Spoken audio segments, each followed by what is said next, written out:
아멘. 할렐루야. 하나님께서 우리를 사랑하시는 줄로 믿습니다. 오늘 요한 1서 3장 13절 이하 마지막 14절로 행동하는 사랑을 하라, 그런 제목으로 은혜를 나누겠습니다. 사실 오늘은 사랑의 혁명 네 번째 말씀의 시간이고요, 행동하는 사랑에 대해서 같이 말씀을 나누겠어요. 자, 하나님의 자녀가 되는 것은 어렵지 않다. 근데 물론 예수를 믿으면 되는 것이니까요. 예수 믿으면 하나님의 자녀가 됩니다. 자, 그러나 하나님의 일을 하는 사람은 갖춰야 할 자격이 아주 많이 있습니다. 그래서 복잡하고 배울 것이 많아요. 예를 들어 제자가 되는 것과 같은 건데, 예수님은 이렇게 말씀하셨어요. 자, 제자가 되려면 첫째는 자기를 부인하고 자기 십자가를 져야 하노라, 그렇게 말씀하셨어요. 보실까요? 마태복음 16장 24절에 이에 예수께서 제자들에게 이르시되 누구든지 나를 따라오려거든 자기를 부인하고 자기 십자가를 지고 나를 따를 것이니라, 그러잖아요. 두 번째로는 자기의 목숨까지도 버려야 한다고 했어요. 누가복음 14장 26절에 보니까 무릇 내게 오는 자가 자기 부모와 처자와 형제와 자매와 더욱이 자기 목숨까지 미워하지 아니하면 너희 내 제자가 되지 못하고, 세 번째는 예수님 말씀 안에 살아야 한다고 했어요. 요한복음 8장 31절 보니까 그러므로 예수께서 자기를 믿는 유대인들에게 이르시되 너희가 내 말에 거하면 참으로 내 제자가 되고, 그러셨어요. 넷째는 서로 사랑해야 한다고 했어요.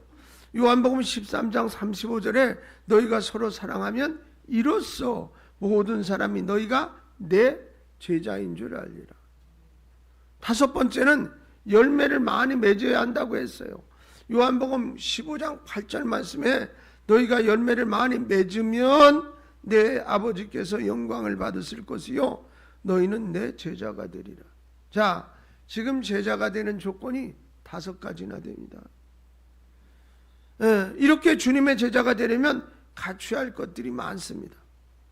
하나님의 자녀가 되는 것과 예수님의 제자가 되는 것은 전혀 다릅니다. 여러분, 그래서 제자가 되는 길이 험난하고 아무나 알 수 없는 12명이 가기에도 어려운 길이었어요. 누구나 제자가 될 수 있다면 좋겠지만 주님의 제자 훈련은 공부하면 되는 것이 아니라 주님께서 합당하게 여기시는 삶을 살아야 하기 때문에 훈련들이 있는 거고 힘듭니다. 여러분, 교회 직분자가 되는 것도 같은 조건이에요. 집사가 되는 것, 권사가 되는 것, 장로가 되는 것도 자격을 갖추도록 고된 훈련이 있는 것입니다. 예를 들어 디모데전서 3장 8절로 13절 말씀 한번 같이 읽겠어요. 중요해서요. 자, 같이 이와 같이 집사들도 정중하고 일구이연하지 아니하고 술에 임박히지 아니하고 더러운 일을 탐하지 아니하고 깨끗한 양심의 믿음의 비를 가진 자라야 할지니, 이에 이 사람들을 먼저 시험하여 보고 그 후에 책망할 것이 없으면 집사의 직분을 맡게 할 것이요, 여자들도 이와 같이 정숙하고 모함하지 아니하며 절제하며 모든 일에 충성된 자라야 할지니라. 집사들은 한 아내의 남편이 되어 자녀와 자기 집을 잘 다스린 자일지니, 집사의 직분을 잘한 자들은 아름다운 지위와 그리스도 예수 안에 있는 믿음의 큰 담력을 얻느니라. 할렐루야. 여러분, 이렇게 직분자가 되는 것이 만만하지 않아요. 집사의 직분을 맡는 것과 하나님의 자녀가 되는 것은 이렇게 아주 다르다, 그 말이에요.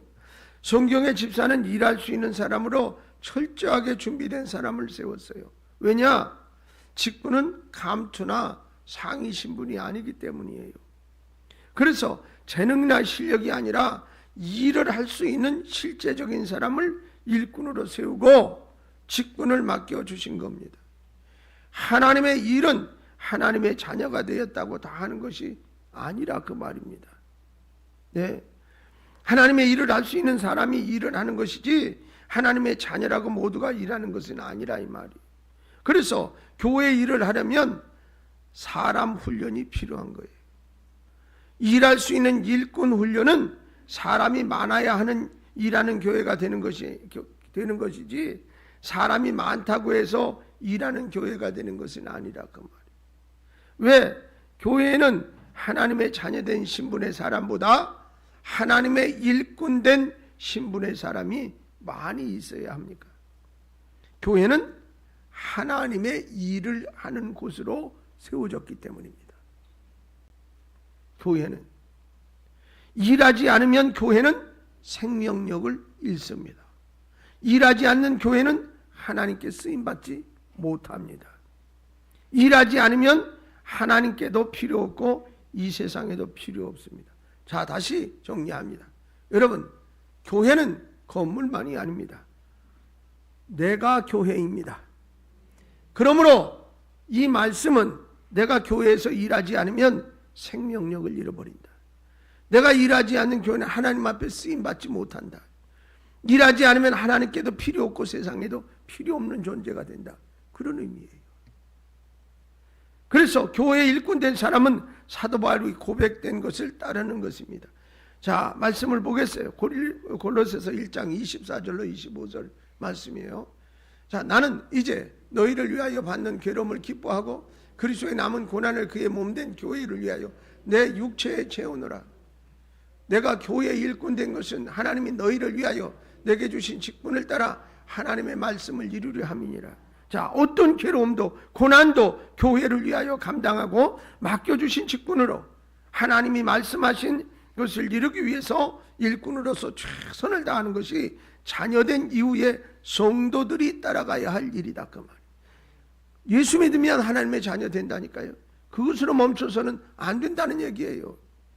여러분, 우리 교회는 하나님의 자녀된 것으로 만족하며 구원의 감격이나 은혜에만 머물러 이 웃음 짓는 사람들의 공동체를 벗어나서 고난도 시련도 고통도 같이 감당하며 하나님의 일꾼으로서의 정직이 공동체로 거듭나야 하는 줄로 믿습니다.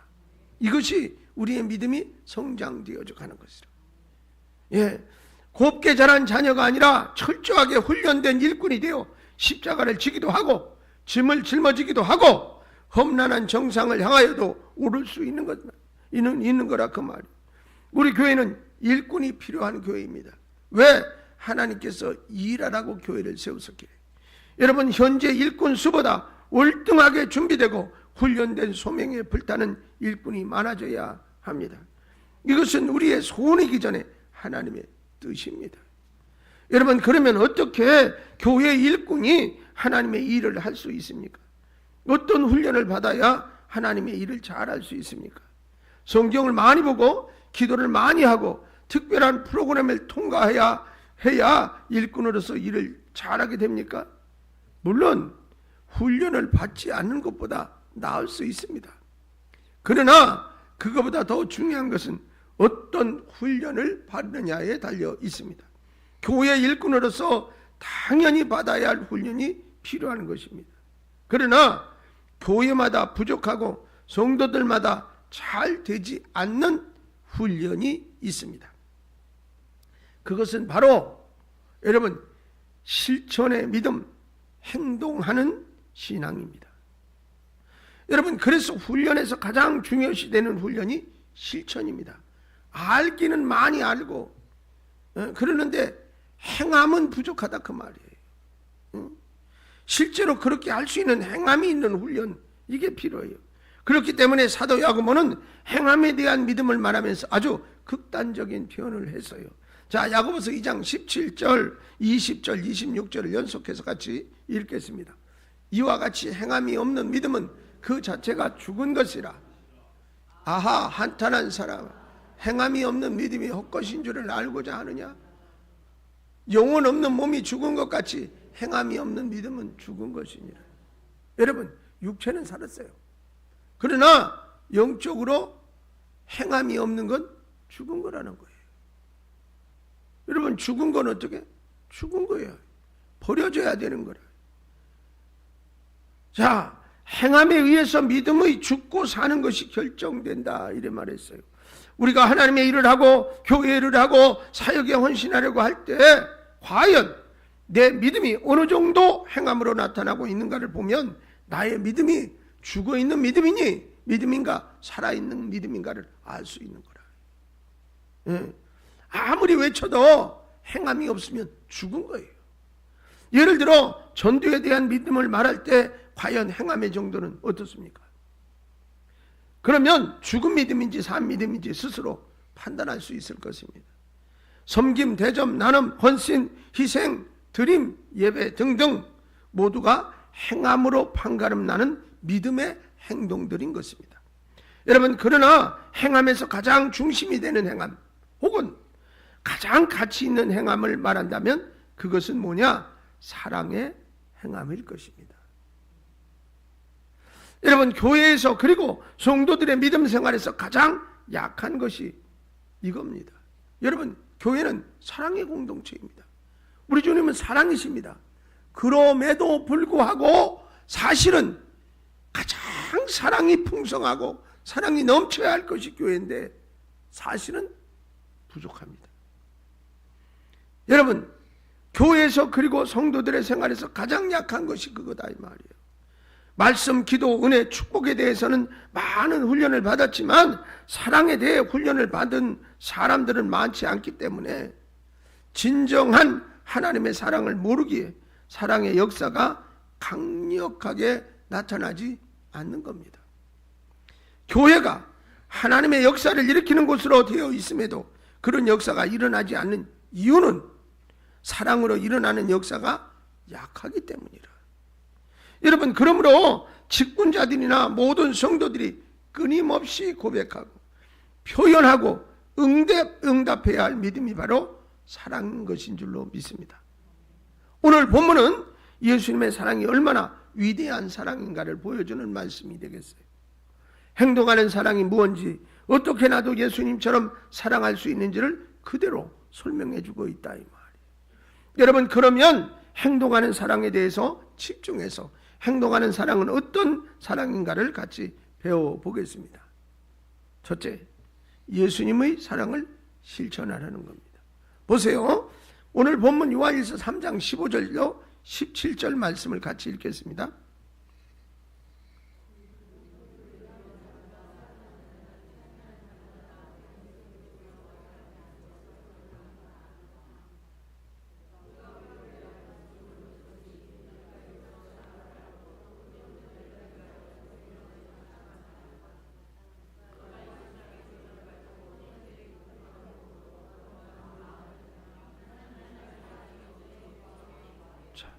예수님이 누구십니까? 인간의 몸을 입으시고 이 땅에 내려오신 하나님이세요. 아멘. 예수님이 이 세상에 오신 목적은 분명했습니다. 뭐냐? 이 세상을 사랑하기 위해서 오셨습니다. 요한복음 3장 16절이 그 말씀이라. 여러분, 예수님이 사랑한다는 것은 미워하지 않는다는 말이에요. 예수님은 사람을 미워하지 않습니다. 여러분, 만일 미움이 있다면 자연히 사랑은 그 속에 공존하지 못합니다. 예수님은 어떤 죄인도 미워하지 않으셨습니다. 사랑했습니다. 예수님은 어떤 사람도 거절하지 않았습니다. 그래서 미움이 살인이다 이렇게 가르친 거예요. 여러분, 사람의 마음에 미움이 시작되면 결국에 가서는 살인까지 할 수 있다는 거예요.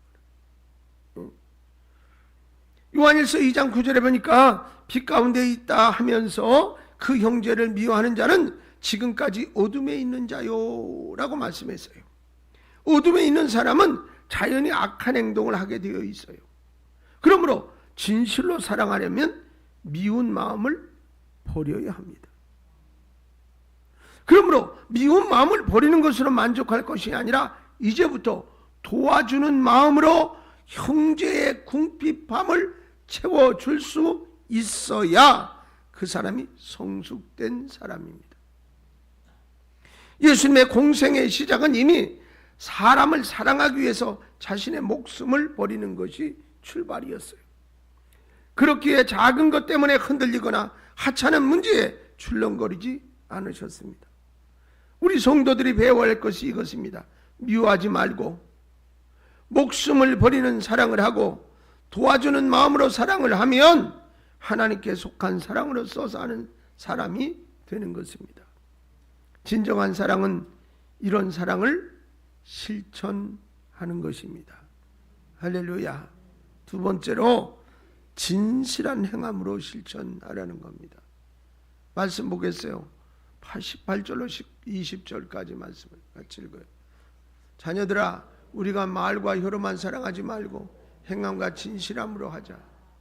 이로써 우리가 진리에 속한 줄을 알고 또 우리 마음을 주 앞에 굳세게 하리니, 이는 우리 마음이 혹 우리를 책망할 일이 있어도 하나님은 우리 마음보다 크시고 모든 것을 아시기 때문이라. 할렐루야.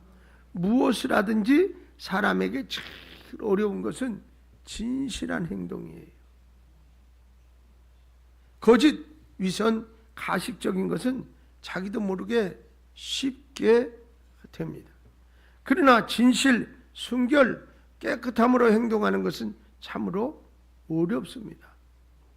만일 사랑을 하는 것도 진실하게 한다면 예수님을 닮은 모습일 겁니다. 여러분, 그러나 우리들의 사랑은 인간적 사랑으로 가득 차 있어서 말과 혀로는 사랑한다 이렇게 말하지만 실천하는 것이나 진실함에 있어서는 많이 부족한 것입니다. 그래서 사랑을 할 때 믿음이나 은혜나 감정으로 사랑을 하라고 하지 않고 진리의 사랑을 말하고 있는 거예요.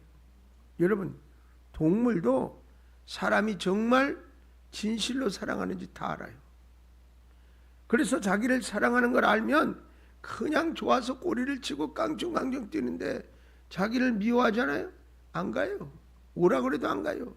그리고 자꾸 붙으려고 그러면 으르렁거려요. 동물도 그러는데 사람은 오죽하냐고요. 내가 정말로 사랑하는지 진실함으로 사랑하는지 이런 거 다 안다 이 말이에요. 예. 그래서 형식적인 말로 사랑해 사랑해 그러는 거는 그냥 그러려니 하지. 근데 정말 어떻게 진실로 사랑하는 건 말로 사랑에 표현하지 않아도 행동으로 눈으로만 봐도 그 사랑을 느낄 수 있어요. 이게 진실한 사랑이란 말이에요. 응? 여러분, 그러나 우리들의 사랑은 인간적인 사랑으로 가득 차서 혀로는 사랑한다고 하지만 실천하는 것이나 진실함에서는 많이 부족하다 그 말이에요. 그래서 사랑을 말할 때 할 때 믿음이나 은혜나 감정으로 하지 않고 진리로 하라고 가르친 거예요. 여러분, 진리에 속한 사람은 사랑을 할 때 인간적 사랑을 하지 않는다는 겁니다. 우리에게 사랑이 없는 것이 아니에요. 사랑은 있습니다. 사랑을 실천하지 않는 것도 아닙니다. 사랑도 합니다. 그런데 왜 사람들이 사랑 없는 것처럼 느끼고 그들이 사랑을 못 느끼고 있는 것이냐? 여러분, 진실함이 빠져 있기 때문입니다. 진실함. 진실한 사랑은 누구든지 알 수 있어요. 진실한 사랑을 하면 사람을 녹입니다. 여러분, 치료해 줍니다. 일어서게 합니다. 마음을 움직입니다. 예수님의 사랑은 거짓이 없는 진실한 사랑이었기에 사람들에게 영향력도 주고 그들을 변화되게 하도록 따르게 만든 것인 줄로 믿습니다.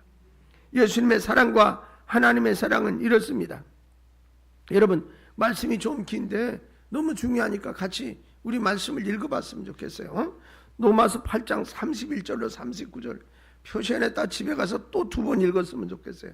자, 말씀 봐요. 그런즉 이 일에 대해 우리가 무슨 말하리요?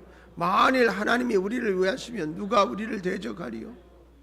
자기 아들을 아끼지 아니하시고 우리 모든 사람을 위하여 내주시니가 어찌 그 아들과 함께 모든 것을 우리에게 주시지 않겠느냐? 누가 능히 하나님께서 택하신 자들을 고발하리요? 의롭다 하신 이는 하나님이시니 누가 정죄하리요? 죽으실 뿐 아니라 다시 살아나신 이는 그리스도 예수시니 그는 하나님 우편에 계신 자요 우리를 위하여 간구하는 자시니라. 누가 우리를 그리스도의 사랑에서 끊으리요? 환난이나 곤고나 박해나 기근이나 적신이나 위험이나 칼이랴. 기록된 바 우리가 주의 위하여 죽임을 당하게 되며 도살당할 양같이 여김을 받았나이다 함과 같으니라. 그러나 이 모든 일에 우리를 사랑하시는 이로 말미암아 우리가 넉넉히 이기느니라. 내가 확신하노니 사망이나 생명이나 천사들이나 권세자들이나 현재일이나 장래일이나 능력이나 높음이나 기쁨이나 다른 어떤 피조물이라도 우리를 우리 주 예수 그리스도 안에 있는 하나님의 사랑에서 끊을 수 없느니라. 할렐루야. 그렇습니다. 이보다 더 진실한 사랑 고백과 확신이 어디에서 찾겠습니까? 한번 약속하시면 끝까지 지켜주시는 진실한 사랑을 우리도 해야 합니다. 사랑하기로 했으면 사랑하고 사랑의 약속을 지키고 사랑으로 살아가는 사람이 되어야 한다 그 말이에요. 우리 교회는 말과 혀로 사랑하는 사람이 아니라 예수님의 사랑으로 또 사랑하는 마음에서 우러나오는 진실한 사랑을 실천하는 성도가 되어야 할 줄로 믿습니다. 에베소서 1장 17절로 18절 보면 믿음으로 말미암아 그리스도께서 너희 마음에 계시게 하시옵고 너희가 사랑 가운데 뿌리가 박히고 터가 굳어져서 능히 모든 성도와 함께 지식에 넘치는 그리스도의 사랑을 알고 그랬습니다. 여러분, 사랑 가운데 뿌리가 박히고 터가 굳어져서 그리스도의 사랑을 이루는 교회가 될 수 있도록 해야 합니다. 우리는 주의 일을 할 때 이런 믿음으로 해야 복을 받습니다.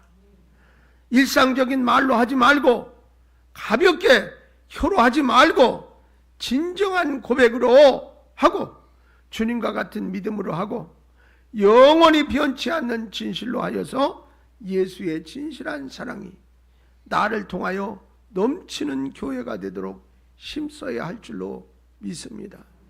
할렐루야. 세 번째로는 계명의 말씀을 실천하려는 겁니다. 자, 22절로 24절 말씀을 같이 읽어보겠어요. 무엇이든지 구하는 바를 그에게서 만나니 이는 우리가 그의 계명을 지키고 그 앞에서 기뻐하는 것을 행함이라. 그의 계명은 이것이니 곧 아들 예수 그리스도의 이름을 믿고 그가 우리에게 주신 계명대로 서로 사랑하라. 그의 계명을 지키는 자는 주 안에 거하고 주는 그의 안에 거하시나니 우리에게 주신 성령으로 말미암아 그가 우리 안에 거하시는 줄 우리가 아느니라. 할렐루야. 여러분, 사랑은 믿음의 문제가 아니라 계명이라는 것을 아십니까? 여러분, 사랑을 실천하는 것은 당연히 순종해야 할 것임을 아시느냐 이 말이에요. 여러분, 그러므로 사랑을 실천하지 않은 사람은 계명을 어기는 자고 그는 뭐예요? 불순종하는 사람이에요. 자, 그래서 사랑하지 않는 죄가 얼마나 무서운 것임을 알아야 합니다. 여러분, 10계명은 이스라엘의 언약 백성들이 지켜야 할 율법입니다. 율법. 그러나 예수님께서 오셔서 이 10가지 계명을 2가지로 정리해서 말씀을 하셨어요. 마가복음 12장 29절로 31절이 그 말씀이에요. 같이 한번 보세요. 예수께서 대답하여 다시되 첫째는 이것이니 이스라엘아 들으라. 주 곧 우리 하나님은 유일한 주시라. 내 마음을 다하고 목숨을 다하고 뜻을 다하고 힘을 다하여 주 너희 하나님을 사랑하라 하신 것이요. 둘째는 이것이니 내 이웃을 내 자신과 같이 사랑하라 하신 것이라. 이보다 더 큰 계명이 없느니라. 자, 10계명을 예수님은 딱 둘로 나누셨어요. 하나는 하나님 사랑, 하나는 이웃 사랑. 그래서 십자가가 위로는 하나님 사랑, 옆으로는 이웃 사랑이에요. 자, 이 2가지를 실천하는 것이 10계명을 다 지키는 거라고. 예? 그런데 뭐예요? 이웃을 사랑하라. 어떻게? 내 몸처럼. 그건 뭐냐면 그냥 해도 되고 안 돼도 되는 게 아니라 계명이라. 이건 명령이라. 이건 안 하면 어떻게? 죄다. 안 하면 어떻게? 죽는 거다.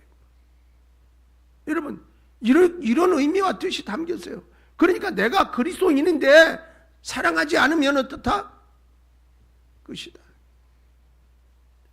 그러니까 예수 믿는 거는 이제 하나님의 자녀 되는 건 예수님 믿으면 돼요. 근데 그 다음은 어떻게? 이런 일을 실천하도록 하나님이 우리를 택하시고 부르신 거다. 이 일도 알아야 된다 그 말이에요. 여러분, 사랑은 문제가 아니라 계명이라는 거라. 그래서 예수님께서 지키도록 하신 계명은 사랑의 계명입니다. 하나님을 사랑하는 계명과 이웃을 사랑하는 계명. 그런데 하나님을 사랑하는 것은 진심을 다해야 하는 것이고 이웃을 사랑하는 것은 진정한 사마리아인처럼 하는 것이다. 여러분, 그래서 예수님은 누가복음 10장 25절로 37절까지 해서 실천하는 사랑이 무엇인지를 구체적으로 말씀해 주셨던 거예요. 우리는 선한 사마리아의 말씀은 다 알잖아요. 지금 화면으로 계속 보여주기는 하지만 읽지는 않겠어요. 자, 예수님은 능통한 율법사와의 대화에서 무엇이 제2계명을 푸는 열쇠인가를 가르쳐 주셔서, 제2계명이 뭐예요? 이웃을 사랑하는 거예요. 내 몸처럼. 자, 강도 만난 이웃, 사람의 이야기 가운데 제사장은 종교 집행자입니다. 레인, 종교 지도자입니다. 또 사마리아 사람, 이방인이 등장을 합니다. 이 세 사람. 자, 그런데 앞에 두 사람은 그냥 지나쳐 갔고, 사마리아인은 어떻게? 그 사람만이 강도 만난 이웃을 향하여 마음 깊은 곳에서 일어나는 행동을 했어요. 근데 그 사람이 한 행동을 크게 분류하면 세 가지예요. 첫째는 그를 불쌍히 여겼노라. 33절 보세요. 불쌍히 여겼다라고 말해요. 빨리빨리 보여줘요. 그 다음에 둘째는 그를 싸매고 돌보아 주었다. 34절에 있어요. 보세요.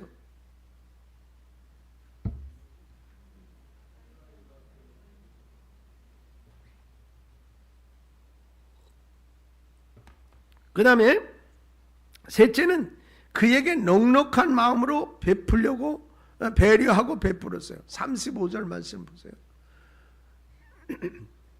여기 보면 어떻다고? 갚으라고 이렇게 베푸는 일을 했어요. 자, 너무나 감격스럽고 언제 보아도 감동적인 그런 말씀인데요.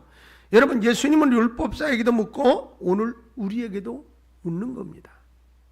이 세 사람 중에 누가 강도 만난 자의 이웃이냐? 이렇게 물으세요. 여러분, 자비를 베푼 사마리아 사람입니다 라고 우리는 대답한단 말이에요. 그리고 예수님은 말씀하세요. 뭐라고? 너도 이와 같이 하라. 그런데 중요한 것은 해도 되고 안 돼도 되는 게 아니라 예수님께서 명령하시는 거예요. 하라! 이렇게. 이건 명령은 뭐예요? 죽어도 해야 되는 거예요.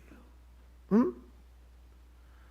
여러분, 그래서 이것은 엄청난 사랑을 말하는 것이 아닙니다. 제사장이나 레위인들이 했던 모습 피하여가 아니라 너희는 싸매고 돌보고 베풀어주는 사랑을 하라는 것이었어요. 여러분, 우리 교회에 필요한 사람은 제사장이나 레위인이 아닙니다. 여러분, 그렇다고 정말 필요 없는 불이라 그런 뜻은 아니에요. 사랑이 넘치는 제사장, 사랑이 넘치는 레위인이 있다면 더욱 소중한 일이겠지요. 예. 그러나 그런 사람들처럼 종교적인 매너리즘에 빠지면 사랑을 베풀 때 피하게 되는 이제 습관이 나온다 이 말이에요. 우리 교회는 종교적인 사람이 아니라 사마리안과 같은 사람이 필요합니다.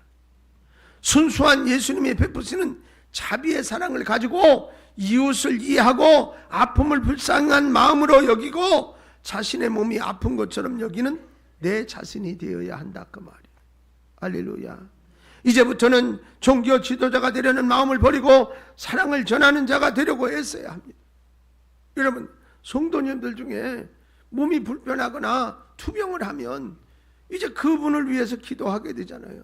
어떤 때는 감정이 이입돼서 가슴이 막 토려내는 것 같이 아프고. 여러분, 그러면서 저는 이런 걸 느껴. 나도 아파본 경험이 있어. 병원에 들어가서 힘들었던 경험이 있어.